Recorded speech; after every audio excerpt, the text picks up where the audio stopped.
사랑하는 샘물성도 여러분, 오늘 이 아침에도 여러분과 저와 함께 말씀을 나누면서 오늘 하루 우리에게 주신 하나님의 메시지를 듣고 도전하는 하루 되기를 소망합니다. 우리 다 같이 샘물의 기도를 하나님께 먼저 올려드리겠습니다. 마음 모아 샘물의 기도를 하나님께 드리겠습니다. 먼저 우리 믿음을 고백합니다. 할렐루야, 우리 하나님을 찬양하는 일이 선함이여 찬송하는 일이 아름답고 마땅하도다. 아멘. 언제나 우리와 동행하시는 임마누엘의 하나님, 우리에게 주어진 모든 것이 하나님의 은혜임을 고백합니다. 올 한 해도 선하심과 인자하심으로 지켜주신 주님을 찬양합니다. 고난 중에도 잠잠히 주님을 바라는 믿음으로 기도하며 즐거움 중에도 하나님을 향하여 찬송하는 성숙한 성도 되게 하소서. 예배와 교회를 위해 기도합니다. 여호와께 그의 이름에 합당한 영광을 돌리며 거룩한 옷을 입고 여호와께 예배할지어다. 아멘. 예배의 주인 되신 하나님, 세상에서 가장 존귀한 자리로 우리를 초청하여 주신 은혜 감사를 드립니다. 아버지의 이름을 거룩하게 하시고 예배 가운데 영광 받아 주소서. 모든 성도가 하나님을 향한 경의를 품고 합당한 자세로 예배하게 하소서. 일상 가운데 그리스도의 몸된 교회로서 자녀의 품위를 지키는 지혜도 허락하소서. 목자를 위해 기도합니다. 그러므로 하나님의 능하신 손 아래에서 겸손하라. 때가 되면 너희를 높이시리라. 아멘. 우리의 참 목자 되신 예수님, 목장을 위해 수고하는 목자들을 주님께서 기억하여 주소서. 사람을 섬기는 복된 직분을 감당하게 하시니 감사합니다. 즐거워하는 자들과 함께 즐거워하는 기쁨을 누리게 하시고 우는 자들과 함께 울 수 있는 귀한 마음을 주소서. 목원들을 섬길 때 풍성함을 맛보게 하시며 늘 성령으로 충만케 하소서. 이 모든 목장의 사역 가운데 오직 주님의 이름만 높임을 받으소서. 다음 세대를 위해 기도합니다. 청년이 무엇으로 그의 행실을 깨끗하게 하리이까? 주의 말씀만 지킬 따름이니이다. 아멘. 말씀으로 이 땅에 오신 주님, 샘물의 다음 세대가 주의 말씀을 따라 살게 하소서. 바른 길을 행하는 자녀들의 걸음을 평안케 하시며 하나님께 소망을 두는 복된 자녀들이 되게 하소서. 주께서 좋은 것으로 우리 자녀들의 소원을 만족하게 하시고 우리 자녀들의 삶을 독수리같이 새롭게 하시는 은혜도 경험하게 하소서. 나라와 선교사 환우들을 위해 기도합니다. 두려워하지 말라. 내가 너와 함께함이라. 놀라지 말라. 나는 내 하나님이 됨이라. 내가 너를 굳세게 하리라. 참으로 너를 도와주리라. 참으로 나의 의로운 오른손으로 너를 붙들리라. 아멘. 의로우신 하나님, 이 나라의 혼란스러운 상황이 속히 진정되게 하시고 일상을 회복하게 하소서. 선교사님들이 복음 사역을 통해 귀한 열매 맺게 하시고 도우시는 하나님을 경험하게 하소서. 환우들을 기억하사 담대함을 허락하시고 의로운 오른손으로 붙으사 회복의 은혜를 더해 주소서. 오늘도 주님과 동행하는 형통한 하루가 되게 하옵소서. 우리 구주 예수님의 이름으로 기도합니다. 아멘. 오늘 저와 여러분이 함께 나누실 말씀은 창세기 25장 27절에서부터 34절까지의 말씀입니다. 그 아이들이 장성함에 에서는 익숙한 사냥꾼이었으므로 들사람이 되고 야곱은 조용한 사람이었으므로 장막에 거주하니 이삭은 에서가 사냥한 고기를 좋아하므로 그를 사랑하고 리브가는 야곱을 사랑하였더라. 야곱이 죽을 쑤었더니 에서가 들에서 돌아와서 심히 피곤하여 야곱에게 이르되 내가 피곤하니 그 붉은 것을 내가 먹게 하라 한지라. 그러므로 에서의 별명은 에돔이더라. 야곱이 이르되 형의 장자의 명분을 오늘 내게 팔라. 에서가 이르되 내가 죽게 되었으니 이 장자의 명분이 내게 무엇이 유익하리요? 야곱이 이르되 오늘 내게 맹세하라. 에서가 맹세하고 장자의 명분을 야곱에게 판지라. 야곱이 떡과 팥죽을 에서에게 주매 에서가 먹으며 마시고 일어나 갔으니 에서가 장자의 명분을 가볍게 여김이었더라. 아멘. 오늘 말씀은 이 가벼움에 대해서 저와 함께 나눠보고자 하는데요. 한 사람으로서의 가벼움, 성도로서의 가벼움, 이것에 대해서 오늘 묵상해 보고자 합니다. 누구 이야기일까요? 에서 이야기입니다. 본문은 당시 문화적인 요소, 장자에 대한 특별한 대우를 하는 배경을 우리가 때론 무시하고서라도 이 에서의 행동이 참 경망스럽다, 참 민망하다라는 생각이 많이 들게 하는 그런 본문입니다. 한마디로 나 장자하고 싶지 않아, 어린아이처럼 떼쓰고 투정하는, 그러나 단지 어린아이로서는 그것이 충분히 이해될지 모른다 할지라도 다 큰 청년이 또 성인으로서 아주 중요한 어떤 자신의 지위 앞에 그런 장자의 신분에 대해서 가볍게 행동하는 것, 이 본문을 볼 때마다 조금 민망한 생각이 들기도 합니다. 정말로 힘들어서 내가 그만두겠다라고 할 수 있겠지만 장자라는 말의 무게감을 고려할 때 결코 가볍게 할 수 없는 것이 이 장자라는 단어가 주는 아우라라고 할 수 있습니다. 왜 에서는 가볍게 이렇게 말을 함부로 하고 행동을 했을까요? 신앙 때문입니다. 그가 신앙이 가볍기 때문에 이런 행동을 한 것입니다. 신앙이 가볍다라는 것은 어떤 의미일까요? 믿음의 높낮이나 유무를 판단하는 것이 아니라 믿음과 삶이 엇박자일 때, 그럴 때 신앙이 가볍다라고 우리는 할 수 있습니다. 그러나 비단 에서의 문제만이 아니라고 생각합니다. 지금 살아가는 우리들에게도, 성도지만 우리들의 삶 가운데서도 가벼운 신앙의 모습이 나타날 때가 여러 번 있다는 것입니다.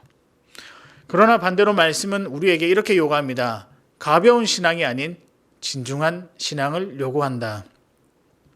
믿음이 가볍지 않고 묵직해서 하나님이 참 기뻐하시는 그런 성도의 모습을 우리 하나님께서는 요구하고 계신다는 것입니다. 그렇다면 이렇게 하나님이 원하시는 성도의 진중함은 무엇일까요? 우리 말씀을 통해 이 시간 함께 살펴보도록 하겠습니다. 성도의 진중함이란 무엇일까요? 첫 번째입니다. 진지한 분별입니다. 성도가 어떻게 하면 진중하다라고 모습을 평가받을 수 있는가, 또 무엇이 필요한가라고 했었을 때 진지한 분별이 필요하다는 것입니다. 어떤 상황 앞에서 진지하게 고민하고 행동하고 판단하는 그 모습이 필요하다는 것입니다. 사랑하는 여러분, 어떤 상황에서든지 진지한 분별, 그 분별력을 여러분 가지시기를 바랍니다. 진지한 분별이란 중하게 여기는 것, 또 그렇지 않는 것을 구분하는 것이 아니라 내게 주어진 모든 일을 정성스럽게 진지하게 대한다는 그런 의미입니다. 우리는 일의 경중을 구분하는 데 매우 익숙하고 또 그렇게 하는 것이 일을 참 잘한다라고 생각을 합니다. 그래서 그런 어떤 모습들을 잘 살펴보면 중요한 사람이 부탁한 것은 굉장히 진중하게 하고 또 빨리 처리하기도 하고, 그렇지 않은 경우는 조금 소홀히 할 때가 있는 것 같습니다. 그러나 오늘 말씀에서 성도는 모든 일을 경중으로 나누는 것이 아니라 가벼이 여기지 아니하고 정성스럽게 진중하게 그리고 진지하게 대할 것을 우리에게 말씀하고 있습니다. 물론 선과 악을 구별하는 일에는 분명히 중한 것과 가벼운 것, 모든 것이 잘못했었을 때는 그것이 악으로 불릴만 하지만, 그럼에도 불구하고 악으로 나아가는, 죄를 짓는 어떤 확률을 우리가 조금 줄이고자 할 때는 때로는 어떤 일을 맞이할 때 그것이 가볍고 중하다는 것 판단할 수 있을 것입니다. 그러나 하나님께서는 우리에게 무엇이라고 이야기하냐면 모든 성도의 모든 삶을 진지한 삶으로, 진지한 자세로 임하라라고 말씀하고 있습니다. 에서는 늘상 지니고 있었던, 그가 피해갈 수 없었던 장자의 신분을 가지고 있었습니다. 뿐만 아니라 오늘 본문에서는 그가 아주 단순하지만 배고픔의 문제도 함께 가지고 있었던 그런 상황이었습니다.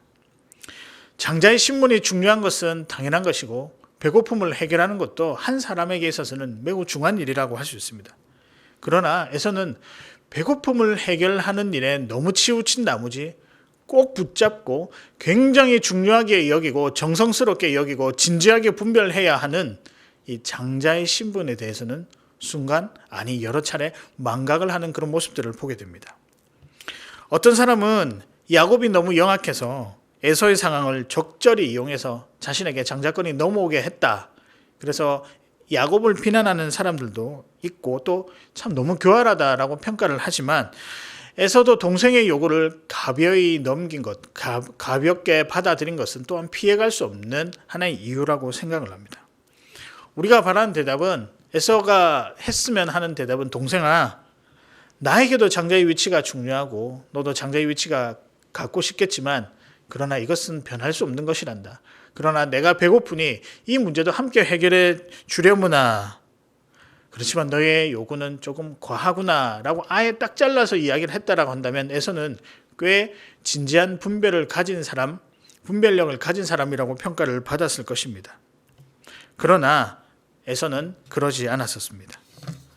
우리 신앙이 가벼워지면 모든 일을 중요하고 그렇지 않은 것으로 되게 구분하려고 합니다. 성도의 삶에 어느 것이 중요하다 그렇지 않다라고 구분할 수 있는 일이 사실 따지고 보면 그렇게 많이 없습니다. 왜냐하면 이 일 자체가 우리 주님께서 허락하신 일이기 때문에 성도의 일은 주님의 일이라고 말씀드릴 수 있기 때문입니다. 그래서 죄의 문제가 아닌 이상 모든 일을 진지하게 분별력을 가지고 정성스럽게 대하는 것이 필요합니다. 왜냐하면 믿음이 내 안에 들어온 이상 내 일이 아닌 믿음과 관련된 일, 주님, 교회, 하나님 나라와 관련된 일이 내 주변에 있는 모든 일이기 때문입니다. 신앙이 가벼운 사람들은 중요하게 고민해야 할 하나님 나라의 일을 가벼이 여길 때가 있습니다. 일전에 이런 일로 상담을 해온 그런 친구가 있었습니다. 주일 예배 시간과 다니던 학교의 홍보 시간이 겹쳐서 목사님 어떻게 해야 할지 잘 모르겠습니다라고 질문을 해온 친구가 있었습니다. 아마 홍보하는데 그가 맡은 역할이 꽤 중요했나 봅니다. 같이 시간을 두고 한번 고민하고 기도해 보자고 이렇게 답변을 주었습니다. 한 일주일 뒤에 이 친구가 제게 이런 답이 왔습니다. 목사님, 제가 잘못 생각했습니다. 예배에 목숨 건 것이 참 믿음임을 제가 깨달았습니다. 그래서 정중하게 학교 홍보에 함께하지 못하겠다라고 말했다는 것입니다. 제가 참 잘했다라고 이야기를 했습니다. 그리고 한 가지를 더 부탁했습니다.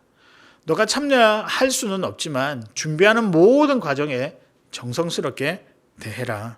마지막까지 그 준비에 동참하라라고 하는 권면을 해주었고 또 그 역할도 매우 중요하다라고 격려해 주었습니다. 사랑하는 여러분, 진지한 분별이 필요합니다. 우리의 신앙이 가볍게 여겨지는 것이 아니라 진중하게 여기기 위해서는 우리가 모든 상황을 정성스럽게 대하는 이 진지한 분별력이 필요하다는 것입니다. 이 진지한 분별을 가지고 살아가신 여러분 되시기를 바랍니다. 성도의 진중함이란 무엇일까? 두 번째는 현실보다 소망을 생각하라. 지금 주어진 현실도 중요하지만 때로는 소망을 더욱더 중요하게 생각해야 될 때가 있다는 것입니다. 그런 의미에서 성도는 소망을 한켠에 품고 살아가는 자들이라고 이야기를 할 수 있습니다. 에서는 너무 현실에 집중한 나머지 하나님께서 그에게 허락하신 소망의 여러 이유들을 망각하는 그런 일이 있었습니다. 심지어는 이 장자의 고난을 팔기까지 했습니다. 얼마나 그가 쉽게 생각했으면 사고 파는데 이 장자의 어떤 고난을 사용을 했겠습니까? 장자의 고난은 사고 팔 수 있는 물건도 아니고 더군다나 팔았는데 떡과 팥죽에 팔다니요.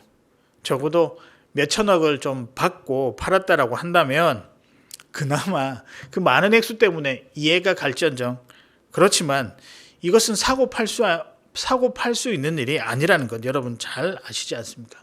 그러나 에서는 피곤하고 배고픈 그 현실만 바라보았던 것입니다. 여러분, 믿음이 살아계시게 되면, 신앙이 가벼워지게 되면 현실만 바라보게 됩니다. 하나님 나라는 보지 못하게 됩니다. 장자라는 지위에 달린 후손들의 삶, 자기 식구들의 삶, 신앙 공동체를 향한 기대, 사실 따지고 보면 엄청난 일들이 이 지위에서, 이 권한에서, 그가 가진 여러 가지 신분에서 나올 수 있다는 것입니다. 그런데 이 모든 것들을 배가 고프기 때문에 가벼이 여기고 팔았다는 것이죠.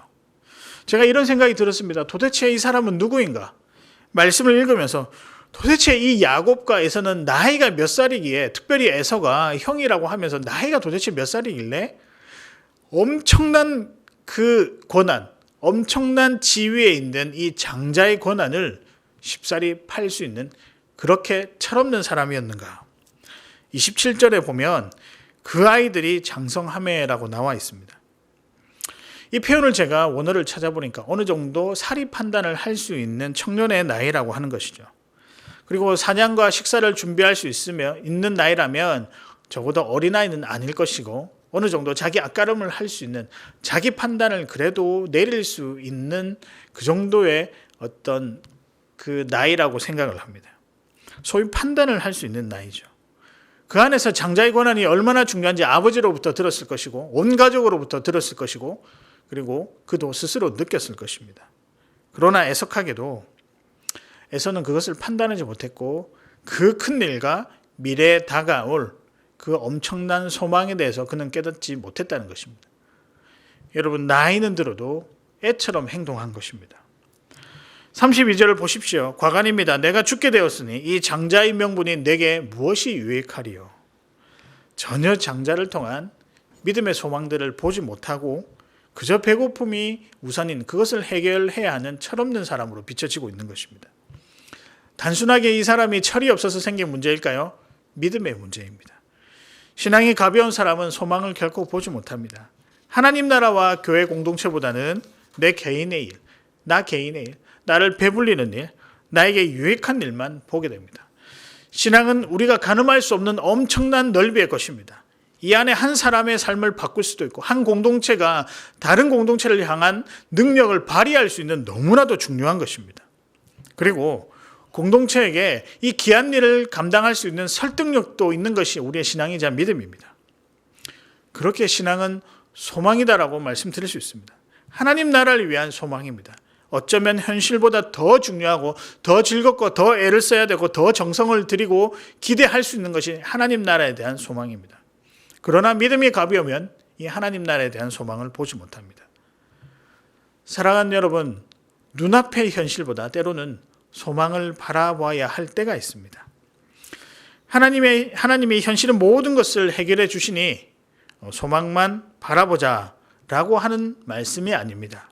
물론 궁극적으로는 그것이 맞겠지요. 그러나 성도가 평소 소망에 대한 시선을 가지고 살아야 한다는 의미이며 때론 현실을 뒤로하고 하나님 나라가 허락한 소망을 선택할 때도 있다는 것을 알려주기 위해서 이런 말을 쓴 것입니다. 그런 믿음이 필요한 것이죠. 이 믿음을 우리가 진중한 신앙이라고 부르는 것입니다. 여러분, 사랑하는 여러분, 현실보다 소망을 택할 때가 있다는 것입니다. 그것이 진중한 성도의 모습이라는 것이죠. 마지막입니다. 진중한 성도는 어떤 모습인가? 책임 있는 삶을 사는 것입니다. 책임감을 가지는 것입니다. 신앙의 무게는 책임입니다. 성도는 말씀에 대해서 책임감을 가지고 그 책임대로 살아가는 자들이라고 말씀드릴 수 있습니다. 에서의 행동에서 가장 안타까운 것이 그에게 책임감이라고는 전혀 볼 수 없었다는 것입니다. 장자의 권한에 대해서 평소 깊게 생각하지도 않았을 뿐더러 거기 이 장자의 권한이 요구하는 책임감도 그에게 없었다고 보입니다. 우리가 아들로서, 아빠로서, 직장인으로서, 학생으로서 늘 우리에게 주어진 영역에서 책임감을 가지고 살아갑니다. 시민으로서 법을 지키면서 주어진 환경에 책임을 다하고 살아가게 됩니다. 이것은 매우 중요한 일입니다. 제사장으로, 왕으로, 선지자로 구약시대 때 하나님 나라 백성의 한 사람으로서 그 맡은 역할들을 충실히 했던 자들을 보았을 것입니다. 그러나 그런 사람들에 비해서 에서에게는 책임감이 없었다는 것입니다. 책임을 가볍게 여긴 것입니다. 저는 책임감을 매우 중요하게 생각합니다. 제가 사역을 시작하면서 선배 목사님들에게 기가 닳도록 또 가슴에 새길 만큼 자주 들었던 말이 책임을 다하라. 작은 일에도 책임감을 다해라. 큰 일에도 책임감을 다해라. 모든 일에 책임감을 다해라. 왜냐하면 모든 일이 하나님께서 맡겨주신 일이기 때문이다. 그래서 책임감을 다하도록 많이 교육을 받았습니다. 저는 거기에 그 말에 동의합니다. 믿음이 부족하든 강하든 간에 성도에게 있어서는 겨자씨만한 믿음을 가졌다 할지라도 그들에게 무엇이 필요한가? 책임감이 필요하다는 것이죠. 여러분, 장자가 어떤 사람입니까? 한 민족을 책임져야 할 사람입니다. 제사도 주관해야 되고 민족의 대소사도 다 관여해야 되고 책임져야 하고 특히 신앙 공동체로서 하나님과 늘 동행하는 삶을 살아가는 것을 보여줘야 하는 신앙의 본보기로서도 매우 중요한 위치에 있는 자입니다. 판단해야 하고요. 백성들을 보호해야 하고, 여러분 이 고난들을 하나씩 나열하면 너무나도 많은 것 같습니다. 고난과 더불어 책임도 그에게 있다는 것도 우리가 익히 말씀을 통해 또 짐작할 수 있는 것입니다. 그러나 에서는 책임감이 부족했던 거죠. 성도로서 책임감이 부족한 모습을 보였던 것입니다. 예배에 대한 책임감. 그럼 우리는 책임감이 없을까요? 예배에 대한 책임감, 섬김에 대한 책임감, 영혼에 대한 책임감, 교회 일에 대한 책임감, 전도와 선교에 대한 책임감, 나의 삶에 대한 책임감, 성도로서 먹고 사는 일에 대한 책임감, 자녀를 믿음으로 양육하는 책임감, 또 성도로서 본이 되는 책임감. 이 모든 것을 논하지 않고서는 성도의 삶이라고 말할 수 없을 것입니다. 특히 하나님 나라에 대한 책임감은 모든 성도에게 중요한 부분입니다. 이것이 우리에게 있어야 합니다. 진중한 어떤 믿음은 어디에서 나오는가? 이 책임감에서 나온다는 것입니다. 사랑하는 성도 여러분, 책임의 성도 되시기를 바랍니다. 말씀을 정리하겠습니다. 성도의 진중함은 무엇인가에 대해서 나눠보았는데요. 먼저 성도는 진지한 분별을 할 줄 아는 자입니다. 두 번째는 현실보다 소망을 생각할 때가 있는 자들입니다. 마지막은 책임 있는 삶을 사는 자들입니다. 이번 주가 되면 이제 며칠 안 남았는데요. 2021년이 마무리됩니다. 조금 아쉽기도 하고 코로나로 인해 답답한 시간들이 계속되니까 마음에 짜증도 올라오고 좀 불편할 때가 있습니다. 그래도 여러분 감사한 일도 참 많은 것 같습니다. 특히 우리 삶에 하나님의 인도를 많이 경험해서 또 그런 증거들을 많이 보아서 참 감사하다라고 표현할 만한 그런 일도 우리 주변에 많았던 것 같습니다. 감사를 많이 느끼고 또 하나님의 인도를 경험한 만큼 이제는 우리가 성도로서 부족하지만 하나님께 다시 돌려드리고 헌신하는 그런 일이 필요하지 않겠습니까? 그런 의미에서 새해는 진중한 신앙을 가지시는 여러분 되시기를 바랍니다. 우리 오늘 그런 도전으로 오늘 내딛는 걸음걸음에 진중한 신앙의 흔적이 많이 남아있기를 주님의 이름으로 축복합니다. 이 시간 함께 기도하실 때요. 먼저 진지한 분별할 수 있는 성도, 그리고 소망을, 하나님 나라의 소망을 바라보는 성도, 책임감을 가지는 성도 될 수 있도록 기도해 주시고요. 연말입니다. 헐벗고 굶주린 자들이 분명히 있을 것이고 어려운 가운데 있는 자들도 있을 것입니다. 하나님의 긍휼의 손길이 있기를 바라며, 또 마지막으로는 새해에는 정말 하나님이 보시기에 좋은 또 귀한 성도가 되게 해달라고 기도하시고 자유롭게 돌아가도록 하시겠습니다.